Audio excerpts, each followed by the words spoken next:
Yahobu, Bapak Ibu Pendeta, Sinenge, Majelis dan warga Gereja Amin, ini adalah channel YouTube Sinode Gereja Amin. Karena itu, bagi yang mencintai Gereja Amin, tontonlah, subscribe, like, dan bagikan. Gereja Amin yang tangguh, mandiri, dan peduli. Tuhan Yesus memberkati.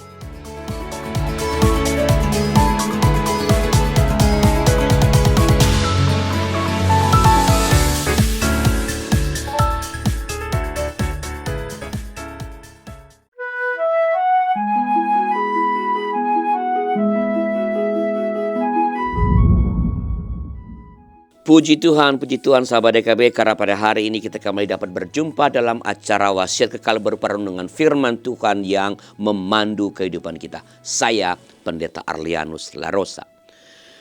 Renungan kita pada hari ini, Rabu 26 November 2025, ditulis oleh sahabat saya Pendeta Cordelia Gunawan, Ketua Umum Badan Pekerja Majelis Sinode Wilayah GKI Sinode Wilayah Jawa Barat, dengan judul Dikagumi dan Dibenci.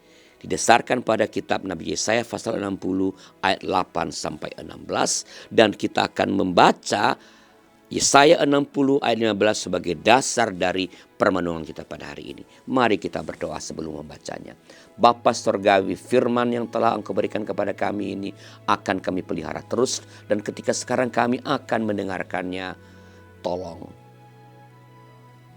kami supaya boleh mengerti dengan benar, boleh mengerti dengan sungguh-sungguh, dan punya keberanian untuk mengerjakan firman Tuhan dalam kehidupan kami sehari-hari. Dalam nama Tuhan kami, Yesus Kristus.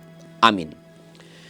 Saya bacakan sahabat Yesaya 60 ayat 15. Dengarkanlah firman Tuhan. Sebagai ganti keadaanmu dahulu ketika engkau ditinggalkan, dibenci, dan tidak dilalui seorang pun, sekarang aku akan membuat engkau menjadi kebanggaan abadi, menjadi kegirangan turun-temurun. Sahabat, dalam perjalanan kehidupan kita tidak akan berhenti pada satu titik atau kondisi yang sama. Tidak. Hidup akan terus berubah dan berjalan. Akan ada saat di mana banyak orang peduli dan mengagumi kita, tetapi akan tiba saatnya juga, atau kita juga harus siap-siap untuk menghadapi saat di mana kita merasa sendiri, bahkan merasa kesepian. Bangsa Israel pernah menjadi bangsa yang besar dan mampu mengalahkan banyak musuh. Mereka juga berhasil membebaskan diri dari tanah penindasan. Namun mereka juga pernah menjadi bangsa yang kalah akibat meragukan Tuhan serta melakukan banyak pelanggaran di hadapan Tuhan. Bangsa Israel pernah berada pada titik di mana mereka ditinggalkan, dibenci, dan tidak seorang pun peduli kepada mereka. Namun Nabi Yesaya mengatakan bahwa Allah akan mengubah keadaan itu. Mereka akan berubah menjadi kebanggaan dan kegirangan turun-temurun.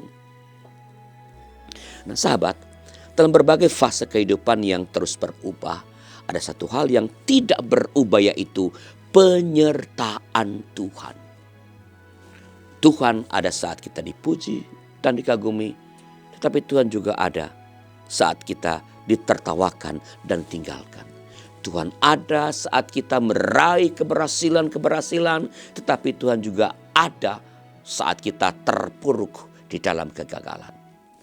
Tuhan ada di setiap titik kehidupan kita.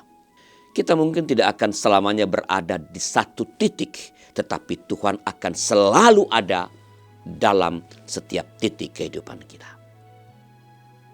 Bila ada pengalaman saudara di mana saudara merasa Tuhan tidak menopang, tidak menolong, dan pada akhirnya Anda kembali merasakan pertolongan Tuhan, silakan tulis di kolom komentar supaya diberkat bagi para sahabat yang lain.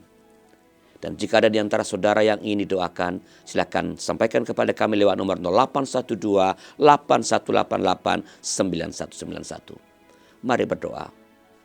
Bapa di surga, terima kasih pada hari ini Tuhan kembali mengingatkan kami bahwa Engkau Allah yang selalu ada dalam setiap titik perjalanan hidup kami. Biarlah ini boleh menjadi kunci keberanian kami, ketakgentaran kami untuk menghadapi tantangan apapun, karena kami tahu dalam keadaan apapun, ketika berhasil atau gagal, ketika dipuja atau dihina, Engkau selalu berada mendampingi kami. Terima kasih Bapa atas penyertaan-Mu yang tak pernah berhenti atas hidup kami. Dalam nama Tuhan kami, Yesus Kristus. Amin. Demikian sahabat renungan kita pada hari ini. Jangan lupa subscribe, like, dan bagikan kepada sebanyak mungkin orang. Tuhan beserta saudara.